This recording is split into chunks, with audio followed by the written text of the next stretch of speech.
سبيل الدموع سبيل مريح تنهدى يا صاحي كي تستريح وبث.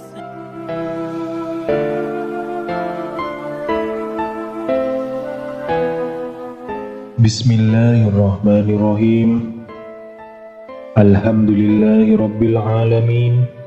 Wassalatu wassalamu ala ashrafil anbiya'i wal mursalin nabina wa habibina Muhammadin wa ala alihi wa sahbihi ajmain wa man tabi'ahum bi ihsani ila yaumiddin, amma ba'du. Syukur alhamdulillah, senang sekali rasanya kita semua bisa berjumpa lagi di channel ini. Sholawat serta salam semoga tetap tercurah limpahkan kepada junjungan kita Nabi besar Muhammad sallallahu alaihi wasallam. Allahumma sholli ala Sayyidina Muhammad wa ala ali Sayyidina Muhammad. Harapan dan doa saya, semoga saudaraku semua selalu diberikan kesehatan, dimurahkan rezekinya, serta diampuni segala dosa-dosanya, dan dipanjangkan umurnya. Amin ya rabbal alamin.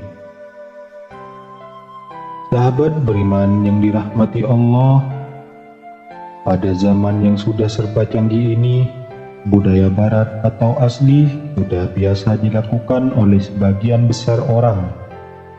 Salah satunya yaitu pergaulan bebas, terutama di kalangan remaja.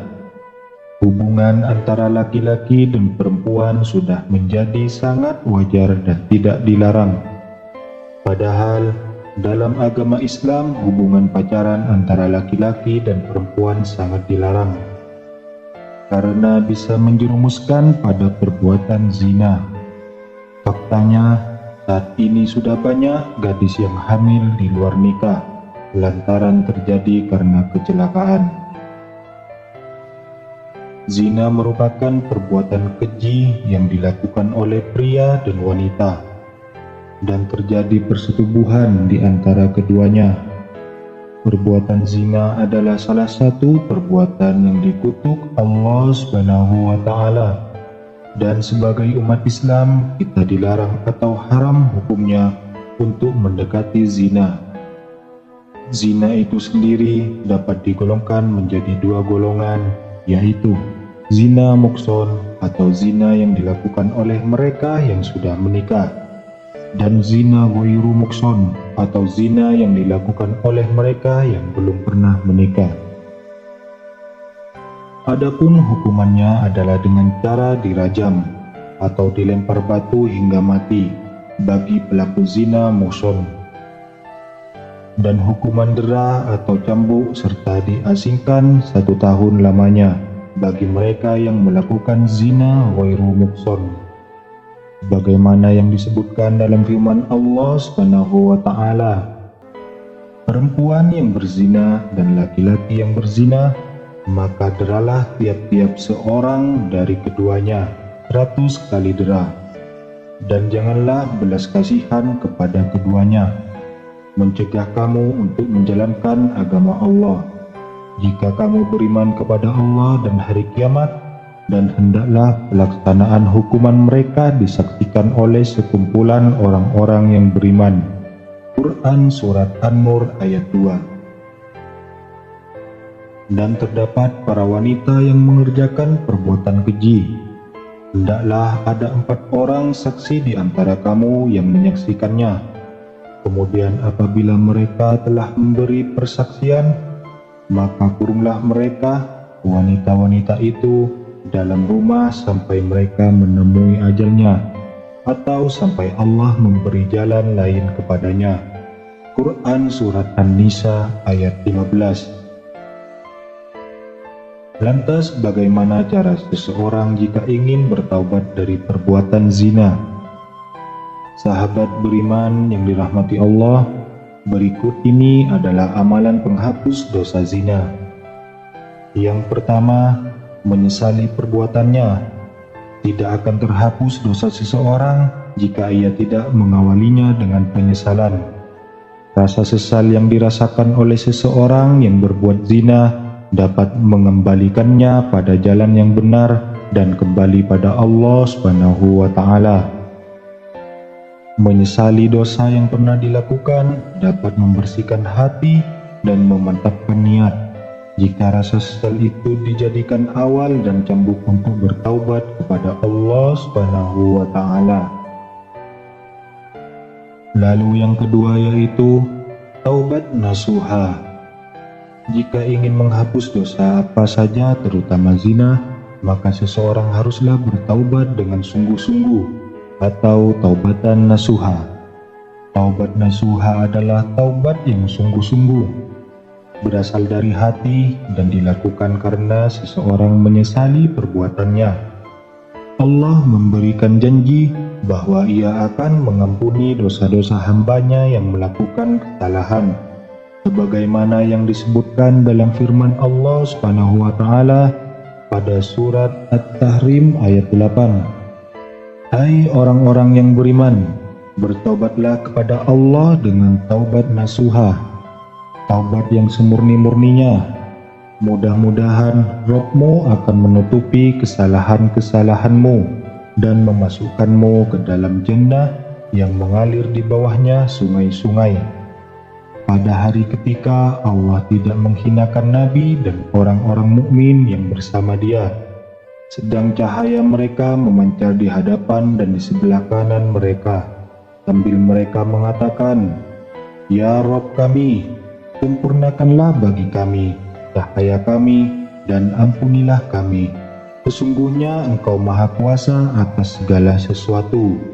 Quran Surat At-Tahrim ayat 8. Yang ketiga ialah sholat taubat. Sholat adalah salah satu amalan yang dapat mendekatkan diri kepada Allah Subhanahu wa Ta'ala dan menghapuskan dosa. Seseorang yang ingin bertaubat atas dosa-dosanya dapat meminta ampunan lewat sholat taubat. Sholat taubat itu sendiri adalah sholat sunnah yang dikerjakan sebanyak 2 hingga 6 rakaat pada hari selepas sholat isya. Sholat taubat itu sendiri adalah sholat sunnah yang dikerjakan sebanyak 2 hingga 6 rakaat pada malam hari selepas sholat isya. Dengan mengerjakan sholat taubat dan tentunya tidak meninggalkan sholat wajib, dosa yang dilakukan akan diampuni oleh Allah Subhanahu wa Ta'ala, sebagaimana yang disebutkan dalam Al-Quran. Sesungguhnya Allah menyukai orang-orang yang bertaubat dan menyukai orang-orang yang mensucikan diri. Quran Surat Al-Baqarah ayat 222. Kemudian yang keempat yaitu dengan memperbanyak zikir dan istighfar. Memperbanyak zikir dan istighfar pada Allah adalah salah satu amalan untuk menghapuskan dosa-dosa kita. Kalimat istighfar merupakan kalimat permohonan ampun dari Allah Subhanahu wa Ta'ala, dan dosa-dosa seseorang dapat dihilangkan dengan terus menyebut nama Allah, bagaimana yang disebutkan dalam firman Allah Subhanahu wa Ta'ala.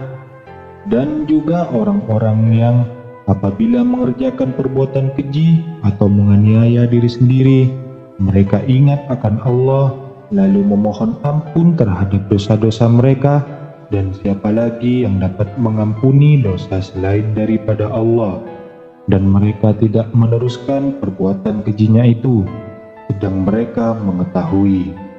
Quran Surat Ali Imran ayat 135.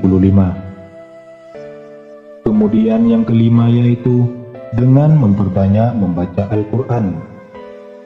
Al-Quran dapat menjernihkan hati, dan membacanya tidak hanya mendatangkan ketenangan, akan tetapi juga menghapuskan dosa seseorang. Sebagaimana yang disebutkan dalam sebuah hadis, bacalah Al-Quran, karena sesungguhnya ia akan datang pada hari kiamat untuk memberikan syafaat kepada pembacanya. Hadis riwayat Muslim. Lalu amalan yang keenam yaitu berpuasa. Berpuasa adalah salah satu cara melatih hawa nafsu dan kesabaran kita. Puasa juga dapat menghapuskan dosa apabila dilakukan dengan sungguh-sungguh, terutama jika melakukan puasa sunnah seperti puasa Arafah dan Asyura.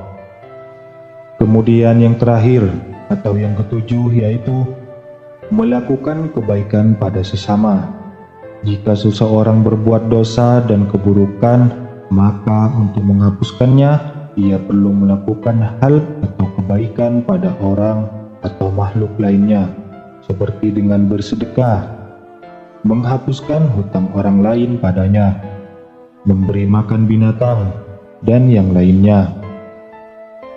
Seperti yang dikisahkan seorang wanita pelacur yang masuk surga karena memberi minum anjing yang kehausan. Sahabat beriman yang dirahmati Allah, demikianlah yang dapat saya sampaikan pada pertemuan kali ini. Semoga apa yang disampaikan bisa bermanfaat bagi kita semua, dan semoga kita selalu mendapatkan syafaat dari baginda Nabi besar Muhammad sallallahu alaihi wasallam.